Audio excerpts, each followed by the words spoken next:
So just follow my steps and you'll do it perfectly. All right, pick up your knife and fork, making sure your index fingers are in place. Make sure the handle of the knife is in your palm, not hanging out the back.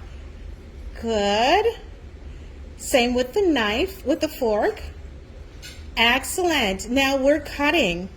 Let's cut gracefully like a lady. Gracefully. Don't lift your knife too high. Lift it slightly. Good. Now we're finished cutting. Rest the right wrist at the edge of the table and pivot that piece into your mouth. Good.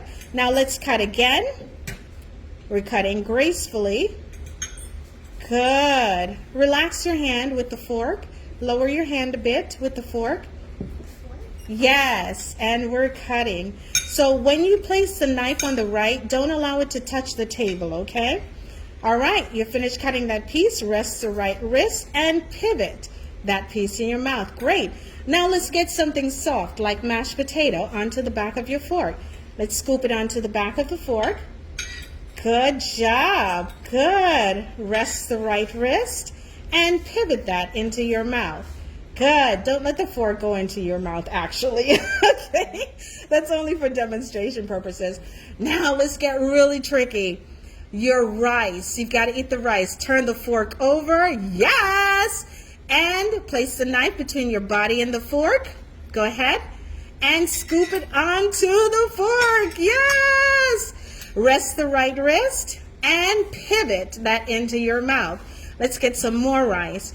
Kind of like bring the fork down a bit because your hand will go in the food. So push the fork. Yes. Okay. Let's get some. Good.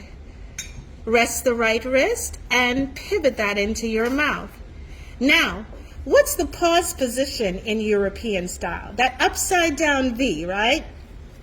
Place your knife in the 5 o'clock position, making sure the jagged edge faces you. Good. And then the fork in the 7 o'clock position, overlapping the knife. So we do it like this. The fork, knife in the 5 o'clock, and go ahead. Good. You got it. You got it. Bring the fork down a bit. Make sure it overlaps like up here. Good job. Woo! That's your pause position. Now what's your finish position? The fork accompanies your knife in the 5 o'clock position. So bring that fork over to the knife on the other side, and the fork must face downward in European style. Good job. Woo! Give her a hand. Give her a hand, everyone. Yes. Good job. Excellent.